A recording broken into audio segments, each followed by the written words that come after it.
혹시 재벌을 만나게 되면 뭘 물어보고 싶어요? 요플레 뚜껑에 묻은 거 뭐 핥아 먹나요? 네이버에 자기 이름 쳐보나요? 아니면 뭐 노래방 갔을 때 뭐 1분 남았을 때 막 곡 바꾸나요? 근데 저는 꼭 오늘 주제인 이 브랜드 얘기를 물어봤어요. 이걸 재벌들도 쓰는지 안 쓰는지, 왜 그런지. 이건 뒷부분에 얘기하기로 하고요. 참고로 비와 김태희 이 세 개의 커플이 이 브랜드 광고를 찍다가 만나서 결혼에 꼴이 냈다는 설도 있어요.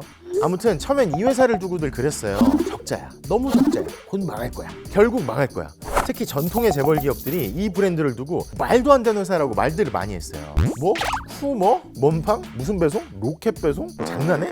근데요, 작년에 코로나 특수가 있긴 했지만 이런 수많은 우려들에도 불구하고 어라? 뭐 이러더니 매출이 뭐 1조, 2조, 4조, 7조, 13조, 그리고 손실도 막 줄고요. 심지어 이제는 미국 증시에 상장한다고 하죠.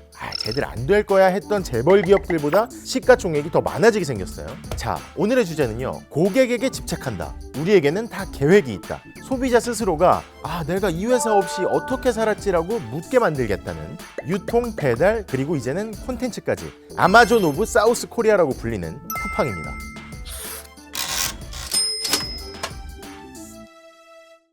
사실 사람들이 하도 망할 거다 그러니까 좀 궁금했어요. 그래서 어느 날 새벽에 운동을 하다가 아파트 꼭대기층에 올라가 봤어요. 그래서 걸어서 계단으로 막 내려오면서 매 층마다 현관 앞을 이렇게 봤어요. 근데 어느 한 층도 수백 세대가 쿠팡 배송물이 없는 층이 없는 거예요. 그리고 왜 앞부분에 재벌 얘기했었잖아요. 만나면 뭐 물어보고 싶냐고. 커다란 단독주택, 저택에 사는 재벌들은 어떨까? 너무 궁금해서 만날 기회가 생길 때마다 물어봤어요. 약간 뜬금없긴 한데 혹시 쿠팡 쓰세요?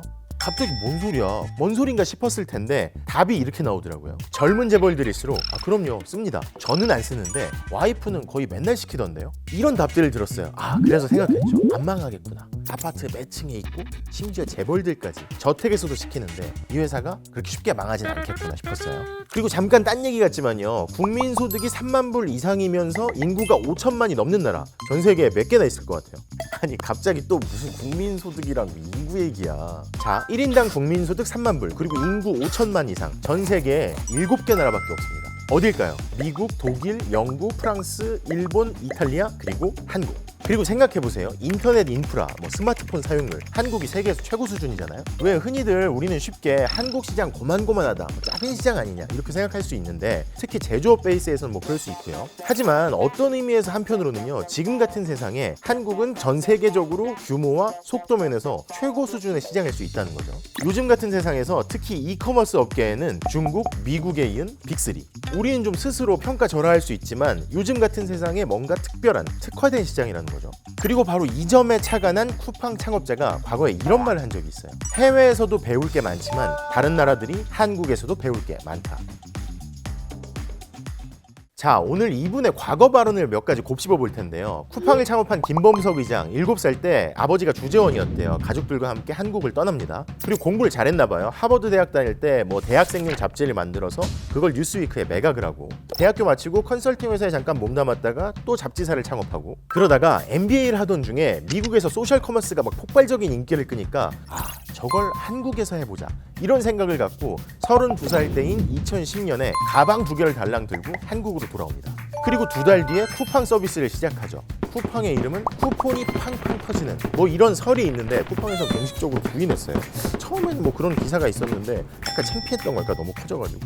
이름 좀 귀여운데, 그죠? 아무튼. 그리고 지금은 다들 왜 쿠팡 하면 앱을 생각하지만 그때는 웹 기반이었어요. 직원 7명에 첫 달 회원수가 7,000명. 그리고 혹시 기억이 나실지 모르겠는데 당시가 소셜 커머스가 한국에도 유행하기 시작했어요. 패밀리 레스토랑 식사권에 수영장 입장권에 테마파크 입장권 등등 이런 걸 공동 구매하는데, 당시에 김범석 창업자가 어떤 인터뷰에서 이렇게 얘기를 했어요. 미국의 유명한 소셜 커머스 업체처럼 되는 게 우리의 목표다.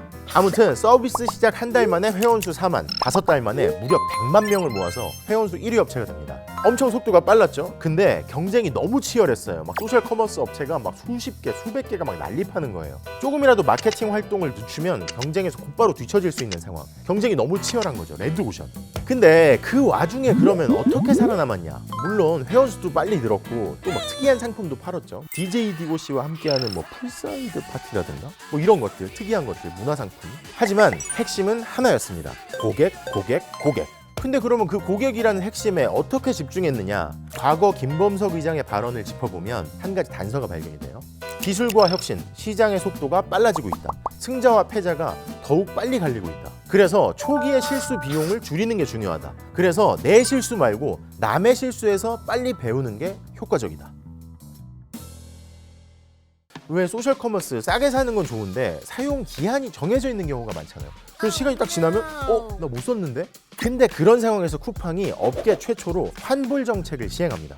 고객한테 집중한 거죠. 그리고 막 자기네들끼리 뭘 팔면 좋을까 이것만 생각한 게 아니라 고객들한테도 물어봤어요. 뭘 반값에 공동 구매하면 좋겠냐고. 그리고 그걸 실제로 팝니다. 그리고 또 한 가지, 콜센터 규모를 대폭 늘려요. 이익도 안 나는데. 왜 생각해보면 뭐 불만 생겼을 때 서비스센터 전화했는데 막 전화 안 받으면 그게 제일 짜증나잖아요. 지금 대기 고객은 뭐 몇 분이 남아 있는데 뭐 몇 시간에 뭐 전화 또 하면은 뭐 지금은 대기 인원이 많아 통화가 연결이 이렇게 되잖아요. 그죠? 아까 그 얘기로 돌아가세요. 우리가 이 치열한 경쟁에서 살아남고 더 멀리 가려면 남들이 하는 실수에서 배우자. 고객한테 집중하지 않는 거. 그걸 우리는 하지 말아야겠다. 이렇게 생각한 거죠. 자, 이렇게 잘했기 때문일까요? 서비스 개시 1년 만에 회원수가 무려 500만 명이 됩니다. 왜 첫 부분에 김 이장이요, 미국이 어떤 소셜 커머스 업체처럼 되는 게 목표다 뭐 이렇게 얘기했었는데 쿠팡이 커지니까 그 업체가 쿠팡을 인수한다 이런 소문이 돌기 시작해요. 그러니까 막 사람들이 물어봤겠죠. 쿠팡 팔려요? 쿠팡 팔고 뭐 미국으로 다시 돌아가시나요? 이러한 질문에 김 이장이 딱 잘라서 대답합니다. 우리가 걔들보다 성장 속도가 빠릅니다. 지분 팔고 떠나지 않습니다. 우리는 독자적으로 성장할 거고 한국을 대표하는 벤처로 만들 겁니다. 그랬는데 경쟁자가 또 미국 회사랑 막 합병을 하고 쩐의 전쟁이 시작된 거예요. 막 경쟁이 너무 치열해지는 건데 그 와중에 창업이 1주년밖에 안 됐을 즈음인데요. 김 회장이 또 이렇게 얘기를 하죠. 우리는 2년 안에 미국 나스닥 상장을 추진할 겁니다. 이 말을 듣고 사람들이 어떻게 반응했을까요? 오, 미국 증시 상장 추진. 와, 대단해. 아니었어요. 뭐 말도 안 되는 소리야. 좀 컸다고 좀 건방지네. 야, 코스닥도 아니고 나스닥 상장? 왜냐면 뭐 앱도 출시하고 매출도 점점 늘어갔는데 경쟁이 워낙 치열했고요. 소셜 커머스의 인기가 하락세였어요. 그렇게 열기가 점점 식어가고 사람들이 막 허언증이라고까지 했는데 김 회장은 계속 이렇게 밝힙니다. 여전히 우리의 목표는 고객입니다. 고객들로부터 우리가 쿠팡 없이 어떻게 살았을까? 이런 말을 듣는 게 우리의 목표입니다. 근데 쿠팡하면 뭐가 제일 먼저 떠올라요? 맞아요. 대표적으로 로켓 배송. 주문하면 다음날 바로 오는 거. 소셜 커머스의 열기가 그렇게 막 시들어질 때쯤 쿠팡한테 우연한 계기가 찾아와요. 2013년 8월에 어떤 고객이 해외 출장을 앞두고 신발을 한 켤레 주문했대요. 그런 경험 있잖아요. 왜 막 여행 가려고 새 옷을 시켜놓은 다음에 언제 오는 거지? 내일 가야 되는데 새 옷 입고 사진 찍어야 되는데 이런 경우 없어요? 난 있는데 진짜. 아무튼 근데 이 고객이 출국 전날까지 신발이 도착을 안 하는 거예요. 그래서 콜센터로 전화를 했죠. 콜센터 아까 확장했으니까 전화를 받은 거야. 쿠팡이 전화를 받았고 사정을 설명합니다. 아니 내일 출장인데 신발이 도착을 안 했어요. 쿠팡이 그때 어떻게 했을까요? 다음날 쿠팡 직원이 직접 그 신발을 들고 출국장으로 찾아갑니다. 새 신발 못 신고 가는구나 포기했던 고객이 그 신발 받고 너무 좋았을 거 아니에요. 그래서 자발적으로 고객 게시판에다가 막 고맙다고 남겼대요. 그리고 바로 이 지점에서 쿠팡이 뭔가를 느끼죠. 아, 배송을 개선해야겠구나. 사람들 마음을 잡으려면 배송을 바꿔야겠다. 우리가 직접 해보자. 그렇게 해서 2014년에 로켓 배송이 탄생합니다. 근데 이렇게 로켓 배송을 하려면 어떻겠어요? 돈이 너무 많이 들 거 아니에요. 생각해보세요. 바로 갖다 주려면 물류 창고에다가 물건을 다 준비해 놓고 그걸 또 배송 기사를 새로 써가지고 또 보내야 되고 돈이 막 겹겹이 더 많이 들 거 아니에요. 적자폭이 막 심각하게 커졌어요. 그동안 마케팅에 출혈 경쟁을 했지. 그리고 콜센터 막 이런 거 확장했지. 근데 이제 직매입을 해서 직배송까지 하겠다고? 미친 거 아니야? 야, 말도 안 돼. 드디어 쿠팡이 망하겠구나 싶었겠죠. 그런데 바로 그때 귀인이 나타납니다. 귀인. 제1교포 3세, 일본 최대 IT 기업 소프트뱅크의 손정희 회장이었어요. 고객에게 집착하는 자세가 훌륭하군요. 손정희 회장이 무려 10억 불을 쏴줍니다. 1조 원이 넘는 거죠. 로켓 배송을 계속하고 확대하고 쿠팡의 직매입, 직배송 노하우가 점점 쌓여가죠. 특히 당시에 아이 키우는 부모님들한테 쿠팡이 특히 인기가 많았어요. 저도 그런 경험을 했지만 갑자기 분유가 떨어지려고 그래. 기저귀가 떨어지려고 그래. 근데 시키면 쿠팡에서 바로 오니까 막 입소문이 나는 거죠. 쿠팡을 시키면 기저귀 다음날 온대요. 입소문이 막 커져가지고 쿠팡 이용자들이 막 늘어납니다. 사람들이 막 열광적으로 시키기 시작해. 버튼 하나 누르면 막 다음날 오니까. 근데 이러면 어떻겠어요? 기존의 유통 대기업들이 쿠팡 무시하다가 이거 심상치 않다 싶어서 본격적인 출혈 경쟁, 가격 경쟁에 돌입합니다. 이제는 재벌 대기업이랑 상대를 해야 되는 거죠. 생각해보세요. 재벌 입장에서는 어디 신생업체가 우리한테 덤벼? 야, 물량 풀어? 싸게 풀어? 그래서 쿠팡 매출은 급증했지만요. 다른 한편으로는 2015년에 영업 손실이 5,400억 원이 넘었고요. 2017년에는 무려 6천억 원을 넘겼습니다. 영업 손실이. 그리고 2018년에는 매출이 4조 5천억까지 늘었는데 영업 손실만 1조 1천억 원에 달했어요. 이건 손실이 너무 크잖아. 이제 정말 끝이로구나. 여기까지.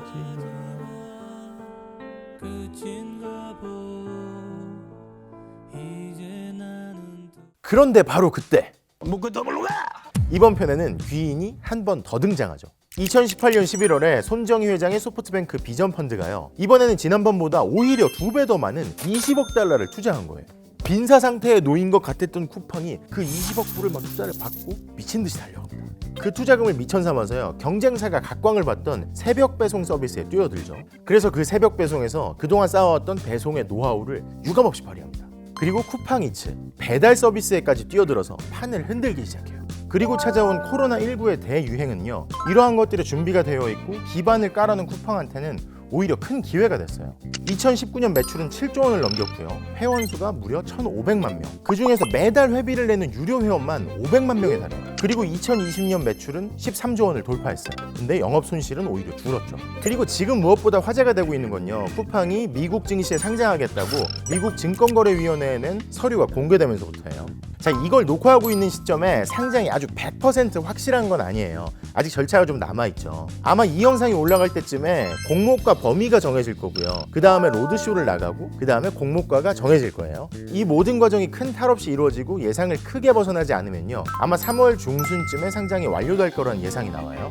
근데 뭐 워낙 전 세계적으로 지금 장이 좋은 상태니까 아마 큰 이변은 없을 거다, 이런 예상들도 있고요. 그리고 미국 언론이 평가한 쿠팡의 기업 가치가요, 무려 300억 불에서 500억 불, 최대 55조 원이 넘는다는 보도들이 나오고 있어요. 만약 이대로 된다면요, 이게 어느 정도냐, 이마트 시총이 5조 원이 안 넘고요, 롯데쇼핑의 시총이 3조 5천억 원이 안 되거든요. 물론 시가총액이 전부는 아니지만요, 이대로만 된다면 쿠팡이 창업 불과 10년여 만에 엄청난 성과를 낸 게 되겠죠. 뭐 직접적인 비교는 좀 어렵지만 마치 테슬라의 일론 머스크가 불가능하다, 뭐 이상한 시도, 새로운 시도를 막 계속 끝까지 밀어붙이면서요, 가장 보수적이라서 안 바뀔 거라고 했던 금융, 자동차, 우주산업, 이러한 거대 기업들을 바꿔놓은 것 같은 변화를 어느 정도는 이끌어낼 수도 있겠죠.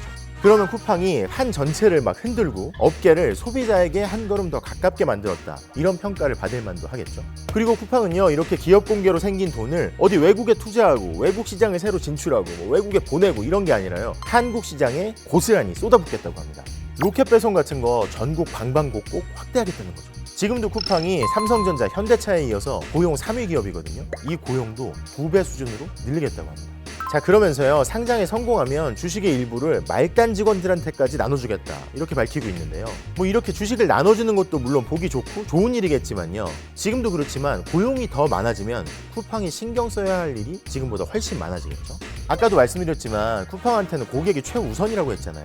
그러면 쿠팡 스스로 내부의 고객이라고 하는 직원들한테도 더 잘해야 할 과제도 그만큼 커지겠죠. 자, 쿠팡의 비결은 뭐였을까요? 전통의 재벌 기업들, 대기업들, 그리고 IT 기업들, 처음부터 모두 강자는 1등은 아니었잖아요. 시대의 흐름과 고객의 니즈, 과거에 이미 커져버렸던 기업들이 이미 커져버려서 시장에 안주하고 무시했던 것들이죠. 그런데 역시 이미 커져버렸고 더 커질 쿠팡이 이걸 무시하지 않고 계속 붙잡을 수 있을까요? 지금처럼 한국이라는 시장을 과소평가하지 않고 앞으로도 이 잠재력을 극대화시킬 수 있을까요? 이제 더욱 본격화될 도전과 응전, 함께 지켜보시면 흥미로울 것 같고요. 마지막으로 김범석 창업자의 말이 실제로 이루어질지를 기대하면서 마치겠습니다. 우리가 지켜봐온 유일한 모델은 아마존이다. 한국 시장의 제약은 우리가 계속 도전하게 만들었다. 아마존이 겪었던 그 이상의 도전, 그것은 축복이 될 수 있다. 지금 무엇을 하고 있느냐가 아니라 앞으로 무엇이 되고 싶은지를 고민하라.